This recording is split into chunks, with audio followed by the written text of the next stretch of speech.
오늘 하나님께서 우리에게 주신 말씀은 구약성경 시편 118편 22절로 29절의 말씀입니다.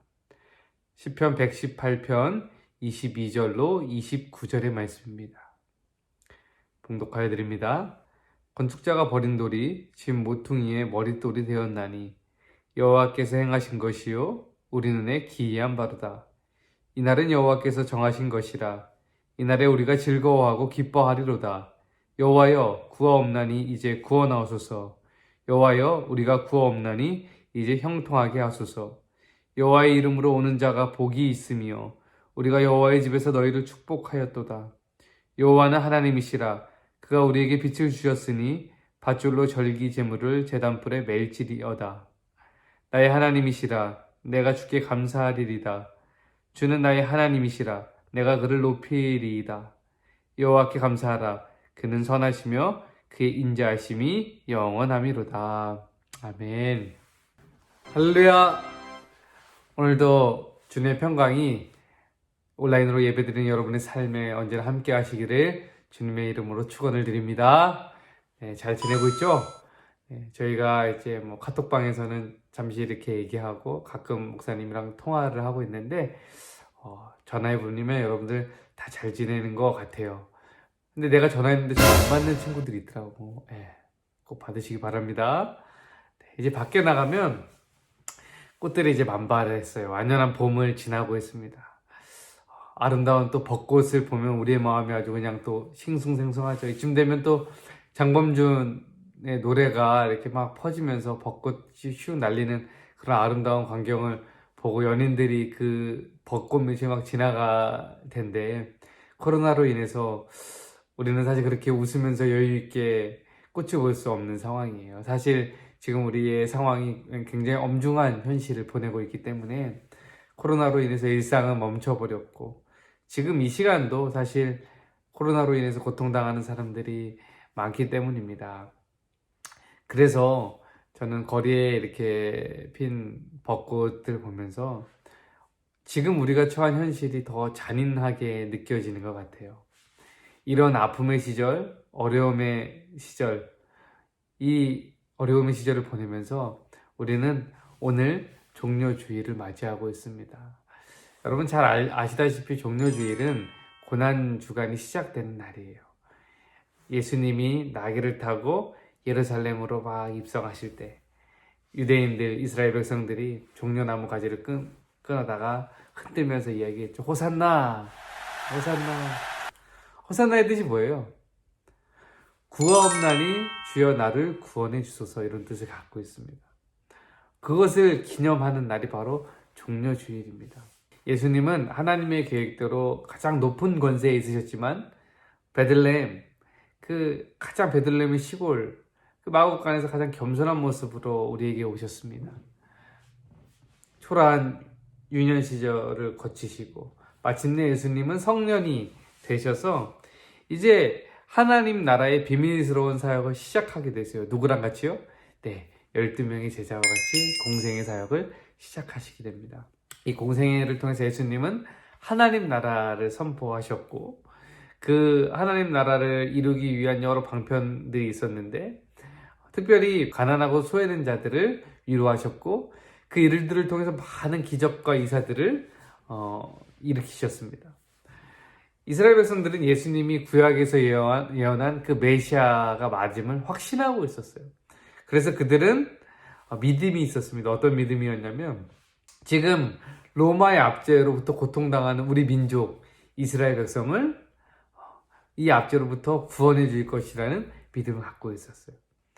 아무리 로마가 힘이 세도 병든 자를 고치고 죽은 자를 살리고 5천 명을 먹이고 감히 인간이 할 수 없는 엄청난 기적을 일으킨 그 예수님을 사람들은 믿었던 거죠.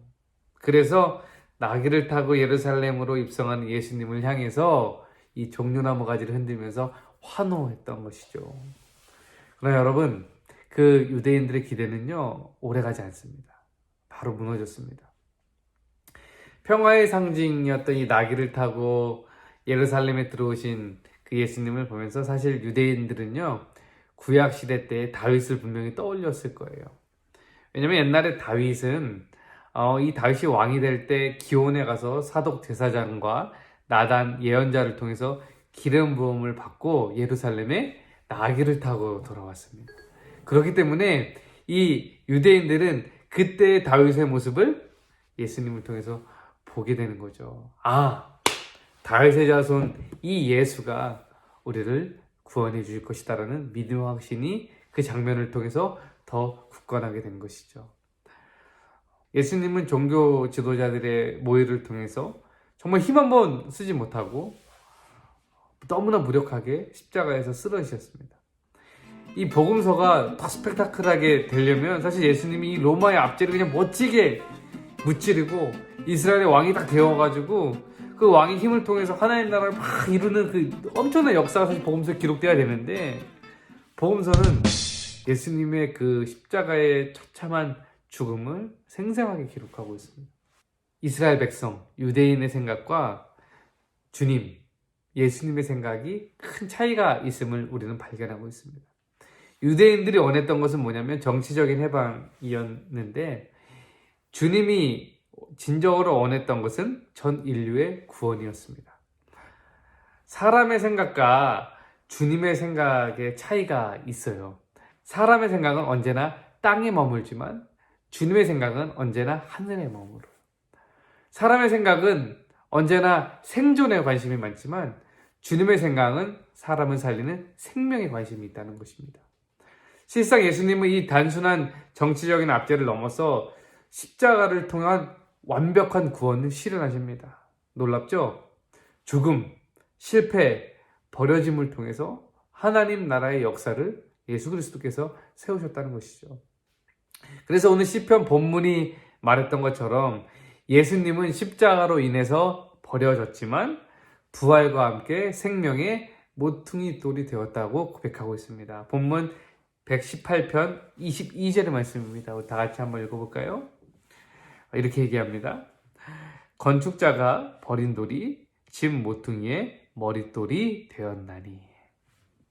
여기서 버린 돌이 의미하는 것이 무엇이에요?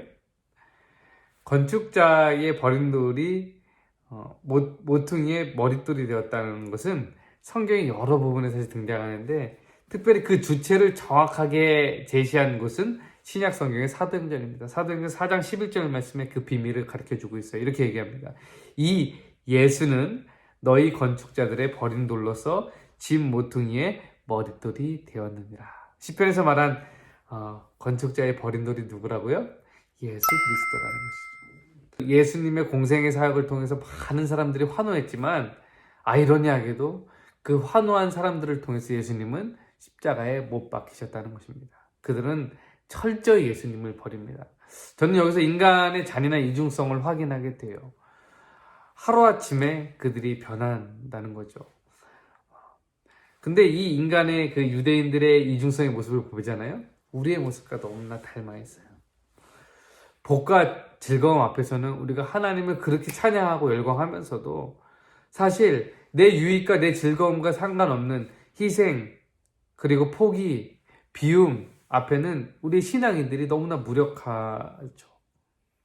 주님 앞에 복 받는 것은 즐거워하지만 내가 주님을 위해서 헌신하고 희생하고 포기하는 곳에서는 철저히 외면하는 우리의 모습이 예수님을 버렸던 유대인의 모습과 너무나 닮아 있습니다.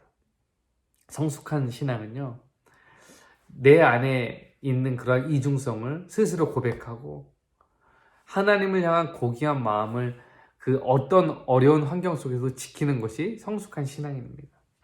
저는 유대인들처럼 그들의 마음이 환경과 상황을 따라 변하는 연약한 신앙인이 아니라 우리의 신앙이 처음 마음 그대로 하나님을 향해 어떠한 상황과 환경이 와도 흔들리지 않고 나아가는 그런 믿음이기를 바랍니다.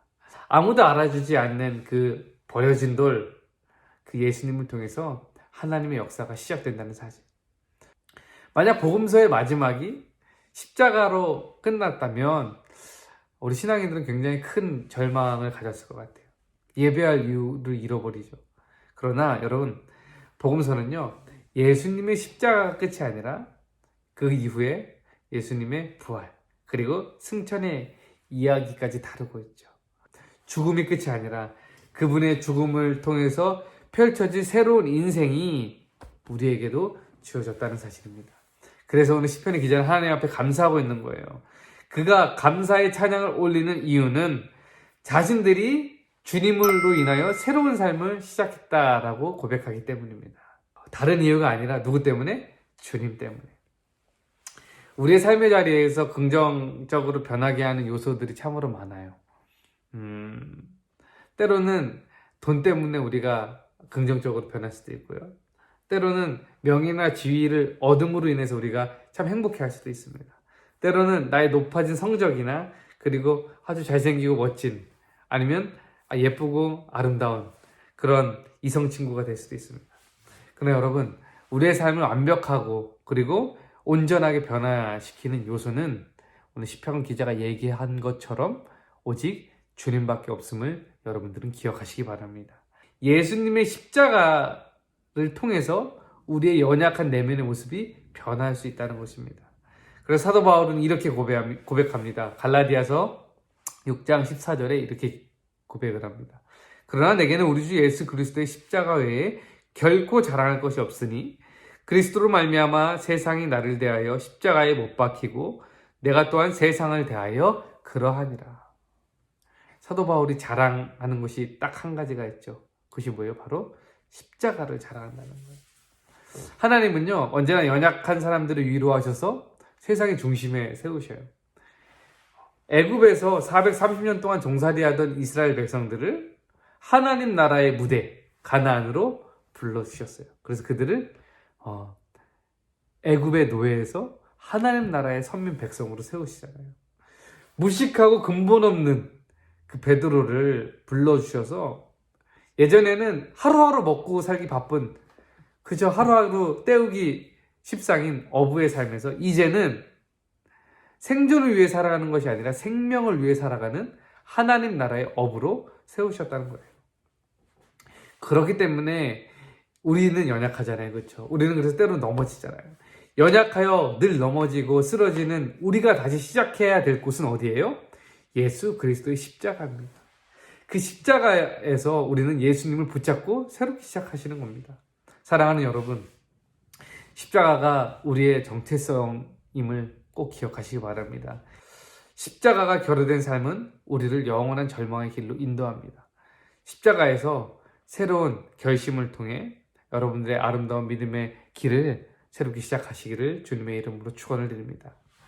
저의 여러 가지 취미가 있는데 그 중에 하나는 뭐냐면 여러 나라의 십자가를 모으는 일이에요. 예.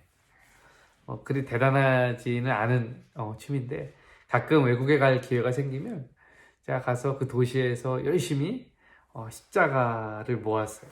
그래서 지금은 뭐 여러 나라 국가의 십자가를 갖고 있는데 한 30여 점 되는 십자가를 집에 작은 서재에다가 이렇게 올려놨어요. 가끔 저는 제 그 서재방에서 음악을 틀고 그 진열된 십자가를 바라보는 게 제 낚시되었습니다. 이것은 체코의 십자가, 이것은 뭐 페루의 십자가, 이것은 일본의 십자가, 이것은 이탈리아 아시시에서 나온 십자가. 막 너무 혼자 스스로 만족하면서 즐거워하는데 몇 달 전에 이제 이사를 하게 되었어요. 이사를 앞두고 그 십자가를 먼저 이렇게 정리하면서 제 안에 이런 생각이 들었습니다. 내가 취미라는 이름 아래서 이 십자가가 주는 미적인 아름다움에만 빠져 있는 것은 아닌지 그렇게 스스로 질문하게 되었어요. 정말 십자가의 참된 그 희생과 고난의 의미는 잃어버리고 십자가 자체가 주는 그 형태의 아름다움만 너무 집착하진 않았는지 스스로를 반성하게 되었습니다. 사람들은 십자가 목걸이를 하고 귀걸이를 하고 어떤 사람은 또 십자가 문신을 하고 차에 꼭 십자가를 걸어놓고 여러분 이렇게 한다고 해서 다 그리스도인이 아닙니다. 십자가를 자랑하는 인생은 그분의 십자가를 삶의 자리에서 함께 짊어지고 걸어가는 것입니다. 특별히 오늘부터 우리가 고난주간이 시작되는데 단순히 고난주간을 주님의 죽음 때문에 슬퍼만 하는 것은 사순절을 100% 올바르게 보내는 일이 아닙니다. 우리는 주님의 십자가를 묵상하면서 가장 신경 써야 하는 것은 뭐냐면 삐뚤어진 우리의 삶을 십자가 앞에 새롭게 재정비한다는 것입니다. 유대인 카프라니라는 사람이 이렇게 얘기했습니다. 만일 당신이 회당에 들어올 때에 그 사람으로 다시 회당을 떠난다면 당신은 회당에 오지 않는 것이나 마찬가지입니다. 이렇게 얘기를 했어요. 사순절, 특별히 고난주간을 지나고도 우리가 여전히 옛사람을 따르고 그리고 철없고 게으른 그리스도인이 된다면 우리는 고난주간을 제대로 보내는 것이 아닙니다. 우리는 십자가를 자랑하는 인생이 아닙니다. 십자가를 통해서 다시 본래의 길로 되돌리는 작업, 그 작업을 우리는 이 고난주간에 해야 된다는 것입니다. 고난주간에 솔루션이 있습니다. 먼저 인생의 가방을 정돈하는 것입니다. 인생의 가방을 정돈하기 위해서 제일 먼저 해야 될 일은 뭐냐면 가방에 필요 없는 것들을 먼저 정리하는 것이겠죠. 주님을 위해 버릴 것은 무엇인지 정리하는 것입니다. 그동안 내 안에 있는 절제되지 않았던 내 안의 욕심들, 시기들, 질투, 음욕도 잘라내고 버리는 작업을 먼저 하는 것입니다. 그 작업이 먼저 있을 때 우리 안에 새로운 것들을 채울 수 있는 준비가 되잖아요. 두 번째로는 뭐냐면 주님을 위해 채워야 될 것들을 이제 집어넣는 것입니다. 어떤 것이 있을까요? 주님과의 깊이 있는 대화, 만남, 말씀의 묵상, 그리고 자연과의 만남, 이웃과의 교제, 아름다운 선행, 하나님과 동행하면서 우리가 할 수 있는 아주 선하고 영적인 것들을 이제 우리 인생의 가방에다가 집어넣는 것입니다. 구체적으로 그동안 주님과의 만남을 충분히 갖지 못했던 친구들이 있다면 이번 한 주는 말씀과 기도의 시간을 가졌으면 좋겠습니다. 말씀은 종료주일의 이야기가 시작되는 마가복음 11장부터 부활하는 장면이 나오는 16장까지를 매일 한 장씩 읽는 것을 추천합니다. 그 말씀이 나에게 주는 의미를 기도하면서 충분히 새기셨으면 좋겠어요. 그리고 또한 이제 스스로 삶의 자리에서 우리가 절제해야 될 것들, 예를 들어서 핸드폰이나 미디어의 시간을 줄인다던가 아니면 우리의 육신의 욕망을 절제하기 위해서 먹는 것을 절제하기 위해 하루에 한 끼 금식하는 것을 추천을 드리고, 또 화를 내는 빈도수도 줄여고 하루에 한 가지씩 내가 선행을 하는 것, 이렇게 주님을 생각하면서 내가 할 수 있는 작은 행동들을 이번 주 고난주간을 통해서 여러분들이 꼭 해보셨으면 좋겠습니다. 주님의 고난을 묵상하는 고난주간을 시작합니다. 버려진 모퉁이 그 예수님이 우리 삶에, 아니 전 인류의 머릿돌이 된 것을 기억하며, 사실 우리도 버려진 모퉁이 돌들이에요. 아무것도 아닌 존재들입니다. 그러나 우리를 머릿돌 되게 하신 것은 예수 그리스도의 십자가라는 것을 꼭 기억하시고, 가장 겸손한 모습으로 가장 큰 사랑을 보여주신 예수님을 기억하면서 우리도 그분을 닮아가는 작은 예수가 되기를 간절히 바랍니다. 이번 한 주도 주님과 함께 동행하는 아름다운 믿음의 삶이 되시기를 주님의 이름으로 축원을 드립니다. 기도하시겠습니다. 사랑의 하나님, 주님의 십자가의 그 크신 사랑을 기념하는 고난주간이 시작됩니다.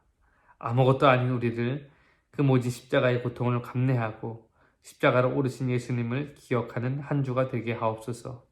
그리하여 우리 또한 주님의 십자가를 외면하지 않고 삶의 자리에서 그 십자가를 자랑하는 인생이 되도록 인도하여 주시옵소서. 욕심, 시기, 질투, 욕망으로부터 나를 내려놓게 하시고 주님의 말씀을 따라 생명을 살리는 일에 정성을 다하는 우리의 삶이 되도록 인도하여 주시옵소서. 코로나로 인하여 고통당하는 우리의 형제 자매들을 기억하여 주시고, 속히 이 바이러스가 끝나 우리 모두 일상으로 돌아가 주님을 기뻐 찬양하며 예배하도록 인도하여 주시옵소서. 우리를 사랑하셔서 십자가를 지신 예수 그리스도의 이름으로 간절히 기도드립니다. 아멘.